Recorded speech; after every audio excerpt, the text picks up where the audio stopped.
All right, if you are missing out on the class activity, basically all we do is we make STD posters, and it just has information on all the STDs on it, but I'll just kind of go through them with you guys. Basically, the biggest thing we're worried about is, what is the STD? Is it a bacteria, a virus, a parasite, a protozoan? These two are really important because bacteria we can cure, viruses we cannot. We want to know how it's spread. So is it just from sex, or can we get it from doing other things? Symptoms, is there a different symptom for male and female? Maybe, maybe not. Can males and females both get it? Maybe, maybe not. Can it be cured and treated? If untreated, what'll happen? Or any other fun facts, like how can you prevent it, or will it affect a fetus? So, pubic lice and scabies are kind of in the same family. They're insects and mites that infest the hair around the genitals. You could still probably get it even if you didn't have hair in that area, but usually your symptoms are going to be itching around the genitals, or you would have a rash. You wouldn't necessarily see them unless they were fairly large. It's just like if you have lice on your head or like a bug crawling around in your hair, you might not notice it at first until, they can obviously reproduce. Again, they're insects or mites, so it's not like a bacteria or a virus, so you can get rid of them. You get rid of them using a medicated shampoo and washing infested clothing or bedding in like really hot water. Just like if you get normal like head lice, you want to make sure that anything that was infected or could be infected, like a hairbrush, would be, everything was killed. You get it by direct physical contact with an infected person or with infected clothing or bedding. So it doesn't have to just be by sex, but anything that was infected by the pubic lice or scabies. Bacterial vaginosis is obviously a bacteria. It's right in the name.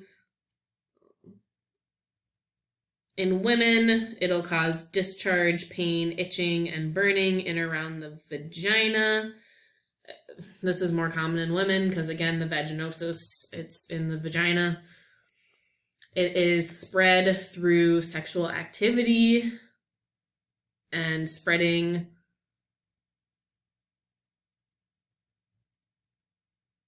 The spreading of bacterial vaginosis isn't super clear, but we know that obviously you can get it and spread it through sex. Other methods are unsure, but because it's a bacteria, we can treat it with antibiotics.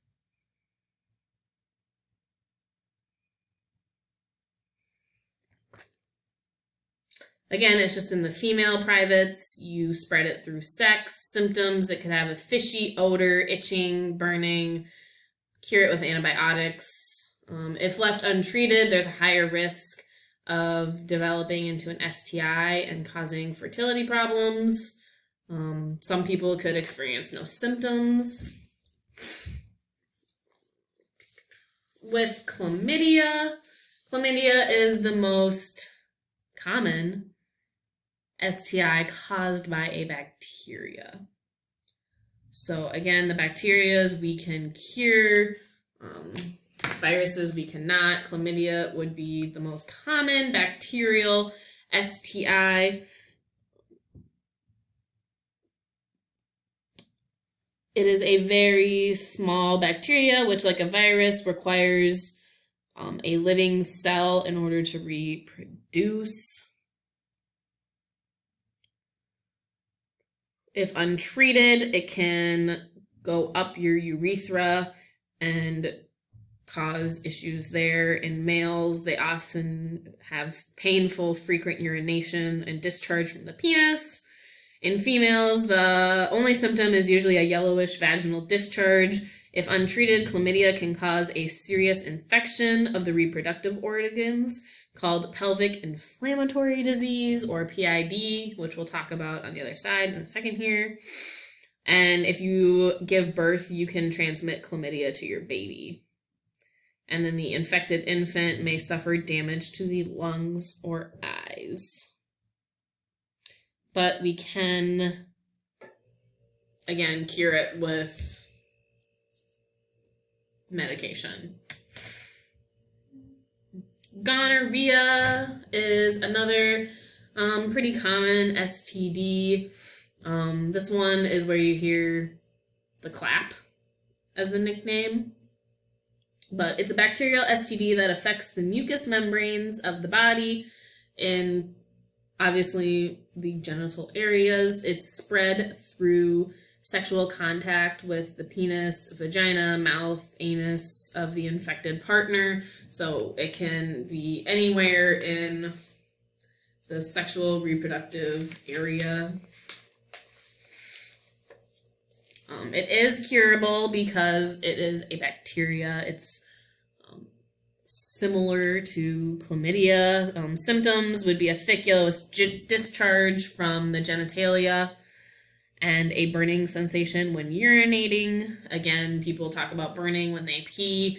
And while it could be a UTI, gonorrhea is also something that could be going on. And again, it's a pretty common bacteria.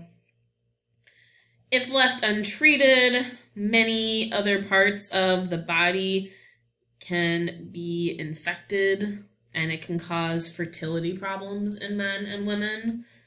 It can cause blindness to a baby born with it, and it could be life-threatening and have a blood infection to the fetus. So before or during, if you find out you are pregnant, a lot of doctors will run a test to make sure that you're clear of STDs, so they know if there's going to be any sort of complication during the pregnancy ahead of time, and they can kind of prepare for it. Hepatitis, there's a couple different types of hepatitis. You can actually get like hepatitis A through like foods, and hepatitis B and C are all different forms of hepatitis, but it's just an inflammation of the liver. HPV, we're going to talk about on the other side, is the most common viral STI. That one's viral. Hepatitis is also a virus. It's pretty close to being second for more common viral infection, but it can be spread through sexual contact, contaminated blood, or other body fluids. So when you're giving someone first aid, you want to make sure you're wearing gloves so you don't maybe get their hepatitis through their blood. Symptoms of hepatitis are generally loss of appetite, weakness, lack of energy, fever, headaches, and a sore throat. There are vaccines for hepatitis to help prevent you from getting the STD, and there are medications used to treat the symptoms, but again, it's a virus, so it cannot be cured. So there would be a good reason to get the hepatitis vaccine so that you are less likely to get the disease itself. If untreated, you can get scarring of the liver and have liver failure or liver cancer. Fun facts, hepatitis B is the most common serious liver infection in the world, and some people who have hepatitis have no symptoms. Obviously, all of these could be asymptomatic. HIV and AIDS, having an STD can increase your chances of getting this. You've probably heard of it, but what's the difference between HIV and AIDS? This is the most serious STI, one that you really don't want to get. AIDS is caused by the human immunodeficiency virus. That's what HIV stands for. If you have HIV, it could turn into full-blown AIDS. HIV attacks your immune system, which is your body's defense system, and when the immune system becomes severely disabled, the infected person gets AIDS.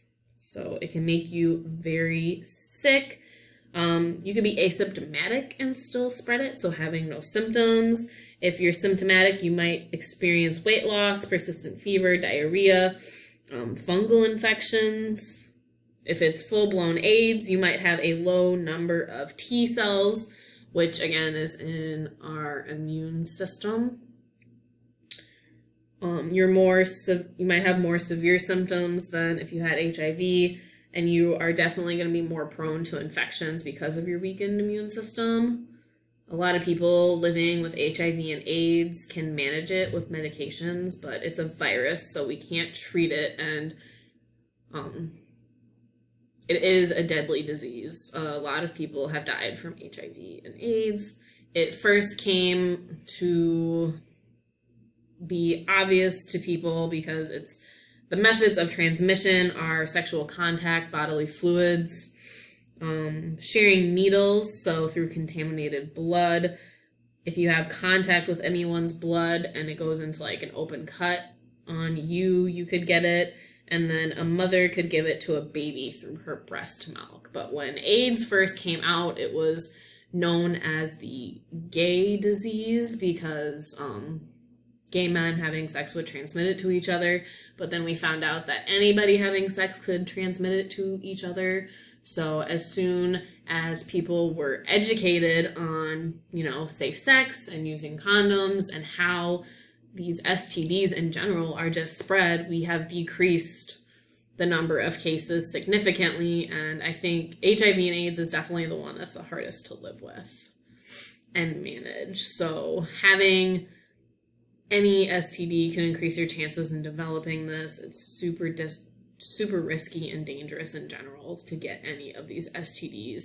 And again, having more partners is going to increase your chances. And not talking about who you've been with your partners and being careful will increase your chances of getting an STD. There is no cure, again, for HIV and AIDS, but there is a treatment. There is a medicine that you can take to keep your T cells high. And the T cells, again, are in your immune system, and they help protect the body from foreign invaders. If you don't treat it, you will die because you'll have no immune system and you will catch some sort of other illness that will probably kill you. So protect yourself, stay abstinent, avoid drugs because when people are on drugs, they make poor decisions.